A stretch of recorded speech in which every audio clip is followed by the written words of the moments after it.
Assalamualaikum warahmatullahi wabarakatuh. Bismillahirrahmanirrahim. Alhamdulillahi rabbil alamin. Wassalatu wassalamu ala ashrafil anbiya'i wal mursalin Sayyidina wa maulana Muhammadin wa ala alihi wa sahbihi ajma'in. Amma ba'd, rabbi shrah li sadri wa yassir li amri wahlul 'uqdatam min lisani yafqahu qawli. Amin ya rabbal alamin. Para pemirsa Nahnu TV rahimakumullah, alhamdulillah kita berjumpa kembali untuk melanjutkan kajian kita Kitab Adabud Dunya Waddin karya Al-Imamul Mawardi.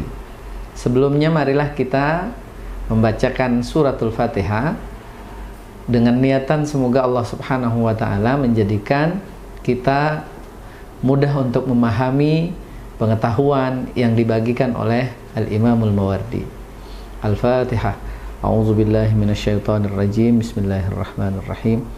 Alhamdulillahi rabbil alamin arrahmanirrahim maliki yaumiddin. Iyyaka na'budu wa iyyaka nasta'in. Ihdinas siratal mustaqim. Siratal ladzina an'amta 'alaihim ghairil maghdubi 'alaihim waladdallin. Amin ya rabbal alamin. Para pemirsa Nahnu TV rahimakumullah. Kali ini kita akan lanjutkan pembahasan kita tentang Kitab Adabud Dunya Waddin yang menjadi materi kajian Tazkiyatun Nafas. Kalau pembahasan sebelumnya kita berbicara tentang potensi buruk sekaligus potensi baik yang ada di dalam diri kita, yaitu akal dan hawa nafsu. Dan hawa nafsu selalu berpotensi menjadikan kita sebagai manusia-manusia yang buruk, baik buruk pikirannya, hatinya, dan juga perbuatannya. Lalu akal bisa meminimalisir, menetralisir, atau bahkan bisa mengeliminir potensi buruk yang ditimbulkan oleh hawa nafsu. Pertanyaannya adalah akal yang bagaimana? Maka pada pembahasan kali ini, kelanjutan dari pembahasan sebelumnya adalah tentang syaraful ilm wa fadluhu. Pertama, Imamul Mawardi mengutip ayat Al-Quran surah Az-Zumar ayat 9. A'udzubillahi minasyaitonir rajim. Qul hal yastawi alladzina ya'lamuna walladzina la ya'lamun. Artinya Allah Subhanahu wa taala berkata kepada Rasulullah sallallahu alaihi wasallam, katakan wahai Muhammad, hal yastawi, apakah sama alladzina ya'lamuna, antara orang-orang yang memiliki pengetahuan, walladzina la ya'lamun, dan orang-orang yang tidak memiliki pengetahuan. Maka ayat ini sebetulnya, kata Imam Al-Mawardi, menjadi partisi, menjadi pembatas antara orang yang berpengetahuan dengan orang yang tidak berpengetahuan.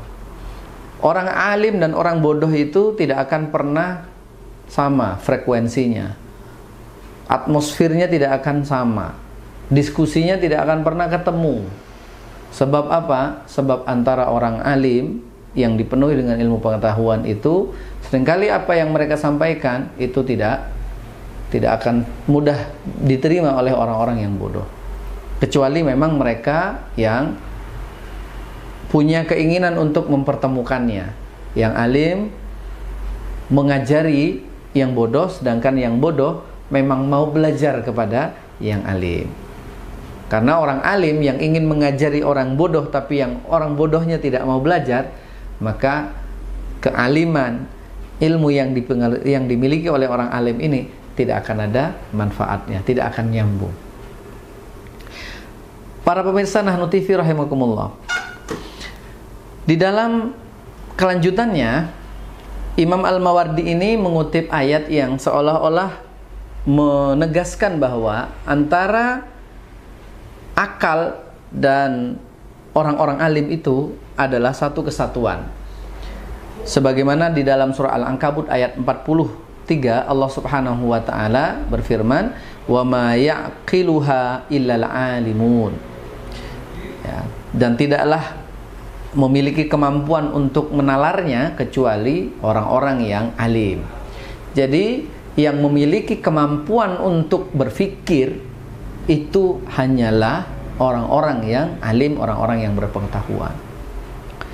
Para jamaah, para pemirsa Nahnu TV rahimakumullah, dalam konteks tazkiyatun nafas, kita tahu bahwa di antara penyakit-penyakit hati, misalnya hasad, kemudian riya, kemudian dendam, bahkan perilaku zalim, itu hanya muncul dari orang-orang yang kotor hatinya, dari orang-orang yang bodoh, orang-orang yang jahil. Orang-orang yang jahil itu, jahil di sini tidak terbatas pada jahil literasi. Bisa saja ada orang yang pandai membaca dan menulis, tetapi dia tetap saja memiliki hati yang rusak, hati yang kotor. Kita bisa buktikan itu secara historis ya, bahwa yang disebut dengan masyarakat jahiliyah itu adalah bukan masyarakat yang tidak bisa membaca dan menulis. Masyarakat jahiliyah itu saat itu adalah masyarakat yang biasa melakukan tadwin, melakukan transaksi, mereka berbisnis satu sama lainnya. Jahiliyah itu adalah mereka yang tidak bisa ataupun tidak mau lagi membaca kitab suci dari agama yang waktu itu sudah ada, dituntunkan oleh para pendahulunya, tetapi mereka tidak mau membacanya, baik tidak membaca secara verbal ataupun tidak membaca secara spiritual. Sehingga perilaku mereka kemudian dilambangkan dengan perilaku jahiliyah.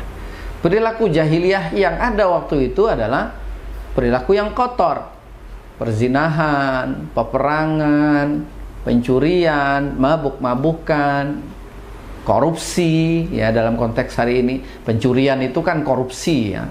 Korupsi yang dilakukan dalam instansi ataupun di dalam lembaga-lembaga yang memiliki hubungan dengan masyarakat yang banyak gitu. Para pemirsa Nahnu TV rahimakumullah, kita kembali lagi kepada bahasan kita hari ini, yaitu tentang fungsi ilmu pengetahuan. Diriwayatkan dari baginda Nabi Muhammad SAW bahwasannya beliau berkata, Auhallahu ila Ibrahim alaihi salam. Allah mewahyukan kepada Nabi Ibrahim, isinya adalah inni alimun, kata Allah kepada Nabi Ibrahim, wahai Ibrahim, sesungguhnya aku adalah zat yang maha alim, yang maha mengetahui. Uhibbu kulla alimin, dan aku menyukai, mencintai setiap orang yang alim, setiap orang yang berpengetahuan. Orang berpengetahuan itu, kalau pengetahuan yang dimaksudkan itu dimulai dari pengetahuan tentang dirinya, tentang kondisi hatinya, kondisi pikirannya, kondisi perilakunya, dia bisa menganalisa tentang keberadaan dirinya, ya, baik secara lahiriah ataupun batiniah. Lalu pengetahuan berikutnya yang ia miliki, setelah dia berhasil mengidentifikasi kondisi dirinya, dia lalu bisa memilih menempuh jalan yang baik mencari solusi. Misalnya, kalau ada seseorang yang mampu mengidentifikasi bahwa dirinya sedang mengidap penyakit hati, sering hasut sama orang lain, riyaknya luar biasa, sudah tidak punya rasa malu,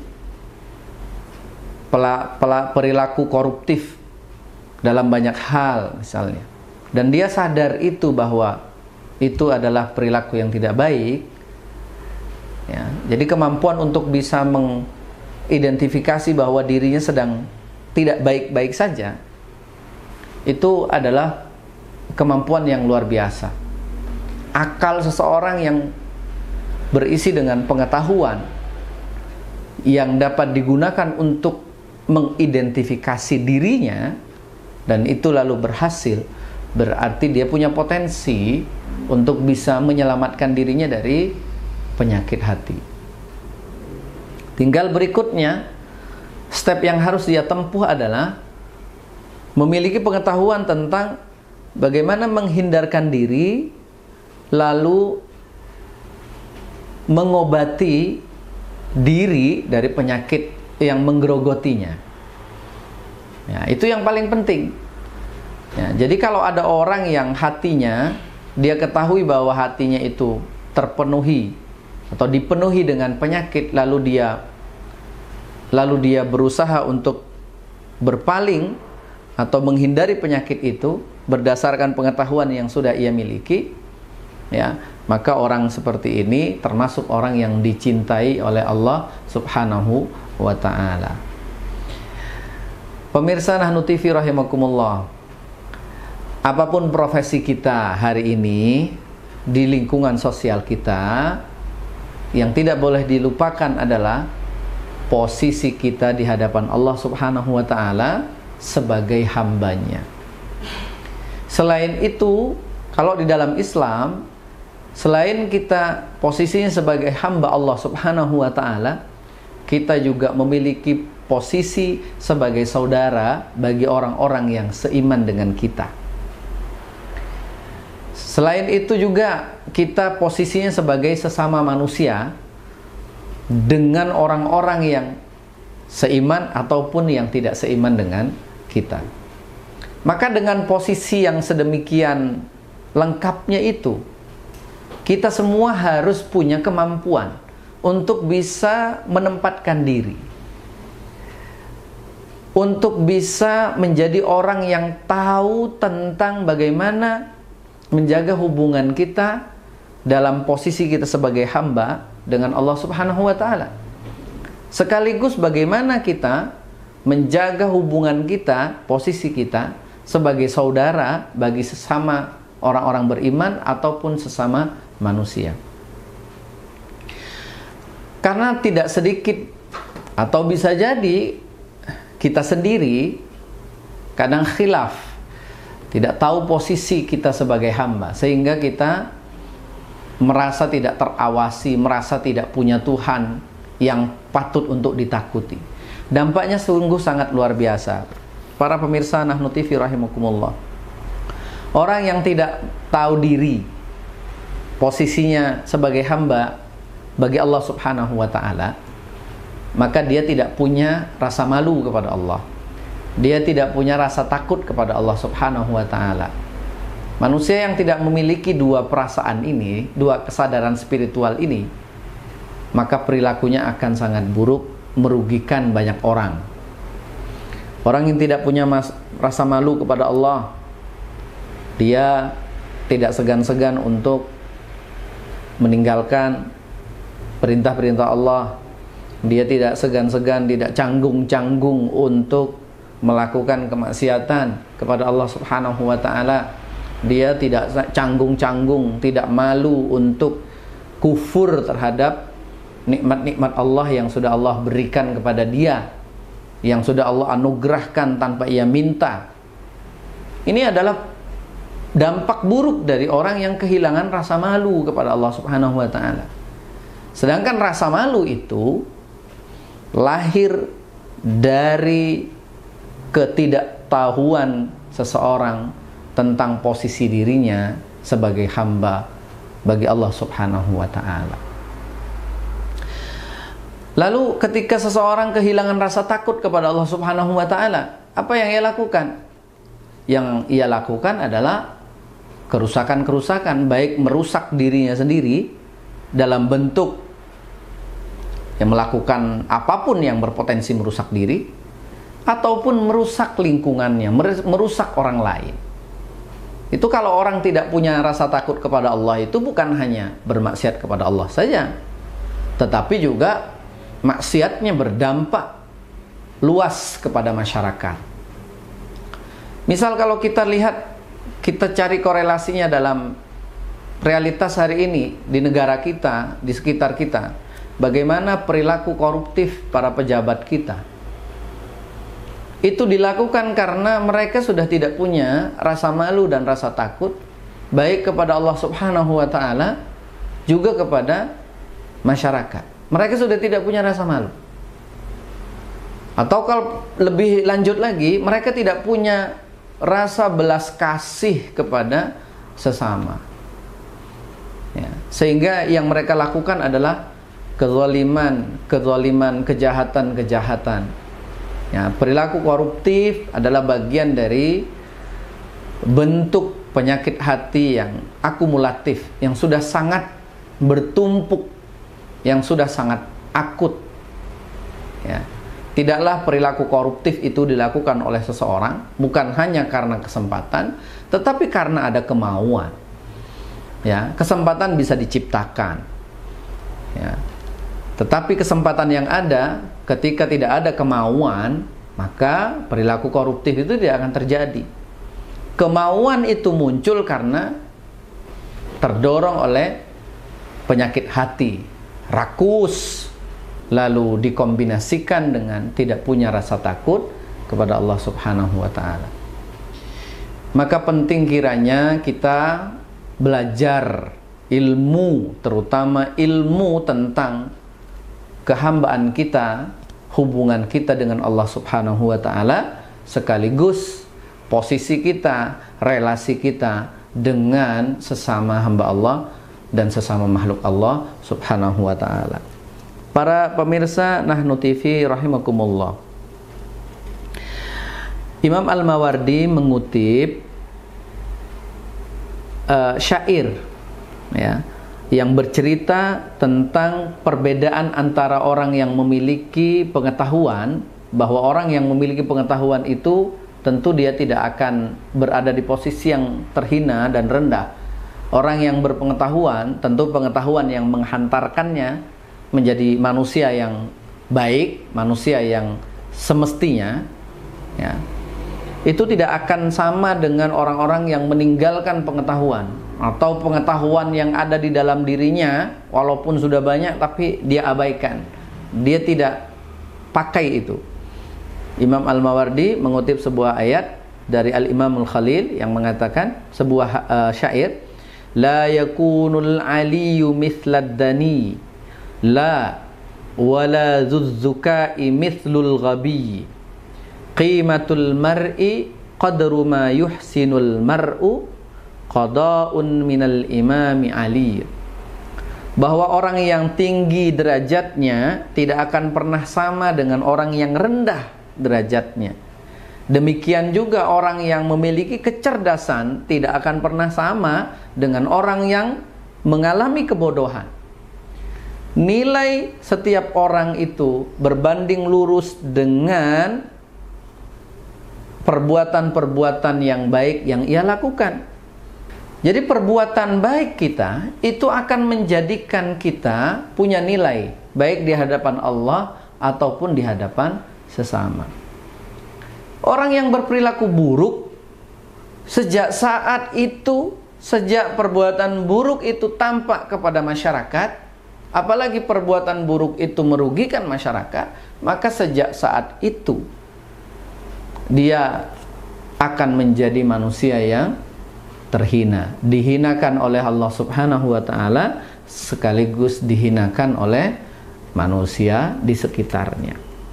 Para pemirsa Nahnu TV rahimakumullah, rentetan dari ilmu pengetahuan yang posisinya sangat penting untuk mengisi akal kita, menguatkan akal kita, ini menjadi penting untuk kita perhatikan.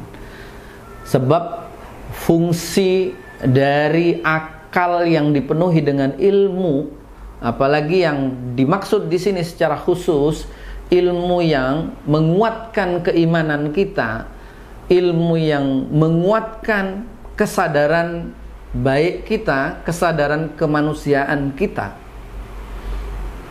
Ilmu yang seperti ini adalah sangat penting untuk kita masukkan, untuk kita isikan ke dalam akal kita, supaya kita bisa menjadi orang-orang yang berfikir, orang-orang ulul albab, orang-orang yang cerdas bukan hanya secara intelektual, tetapi juga secara spiritual sekaligus secara sosial.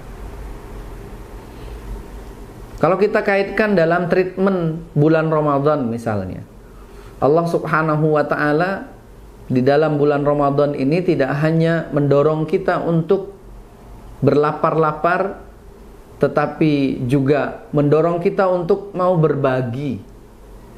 Ini adalah bagian dari bentuk treatment yang real, yang konkret, bahwa harusnya kita sebagai manusia ini punya kesadaran untuk membangunkan, ya, punya kesadaran untuk ikut merasakan hal-hal yang perih dialami oleh orang lain dalam bentuk lapar dan dahaganya.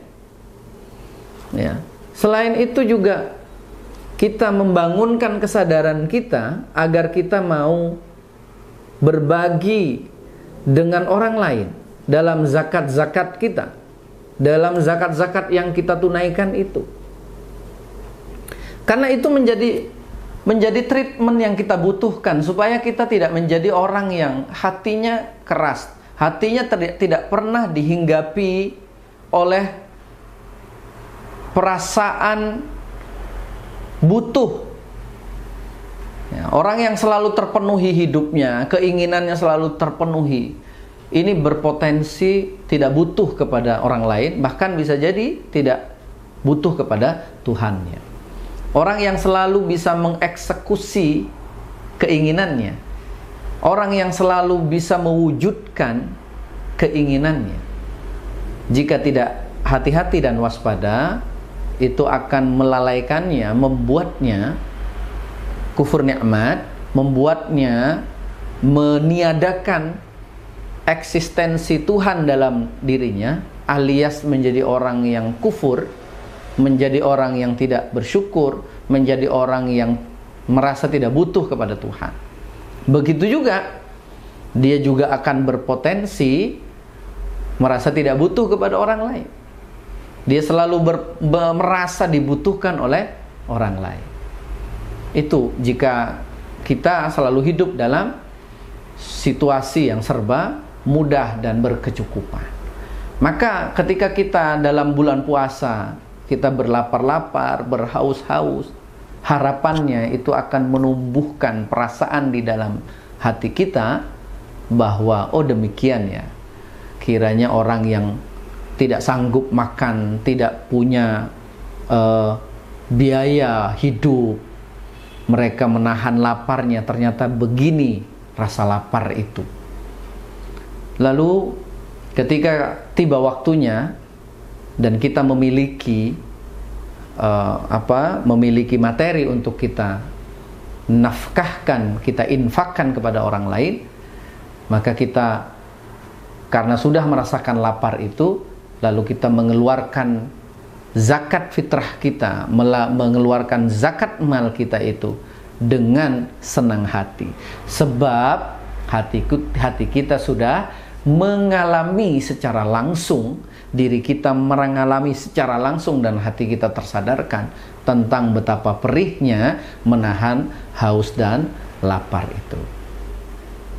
Para pemirsa Nahnu TV rahimakumullah, tidaklah perintah Allah Subhanahu wa ta'ala kepada kita kecuali itu akan kembali kepada kita manfaatnya. Bukan hanya kelak di akhirat, tetapi juga yang kita butuhkan segera adalah manfaatnya di dunia ini. Ketika Allah Subhanahu wa ta'ala memerintahkan kita untuk berpengetahuan, ketika Allah Subhanahu wa ta'ala mendorong kita untuk membaca, untuk belajar, maka perintah itu pasti akan bermanfaat buat kita. Ketika kita berpengetahuan, kita selalu membaca, ya, kata para ulama, kalau kita menggunakan analisis linguistik, analisa kebahasaan, iqra yang bentuknya fi'il amar, itu artinya berkelanjutan, terus menerus. Ya, dengan kata lain, kita oleh Allah Subhanahu wa ta'ala diperintahkan untuk terus menerus belajar, Sebab ketika kita terus-menerus belajar, kita akan lebih waspada, kita akan lebih berhati-hati, kita akan lebih berpotensi untuk menghidupkan dan memfungsikan akal kita, supaya akal kita menjadi pengawal, menjadi controller terhadap hawa nafsu yang terus-menerus berupaya untuk mendominasi dan menggiring kita jauh dari hal-hal yang baik, jauh dari Allah Subhanahu wa ta'ala. Para pemirsa Nahnu TV rahimakumullah, demikian kiranya yang bisa kita pelajari bersama. Kita sama-sama berharap, berdoa kepada Allah Subhanahu wa ta'ala, semoga Allah menguatkan hati kita untuk bisa selalu berkeinginan untuk belajar, untuk bisa memiliki hati yang baik, ya, pikiran yang baik, sehingga hati dan pikiran yang baik itu dapat menghindarkan kita dari pengaruh buruk dan dorongan buruk dari hawa nafsu yang selalu mengintai dan berpotensi menjadikan kita manusia-manusia yang rendah di sisi Allah dan di hadapan sesama manusia. Mudah-mudahan Allah Subhanahu wa ta'ala menjadikan kita sebagai hamba-hambanya yang selamat di dunia dan di akhirat. Demikian yang bisa kita kaji pada pertemuan kali ini. Semoga bermanfaat. Wallahul muwaffiq ila aqwamit thoriq. Assalamualaikum warahmatullahi wabarakatuh.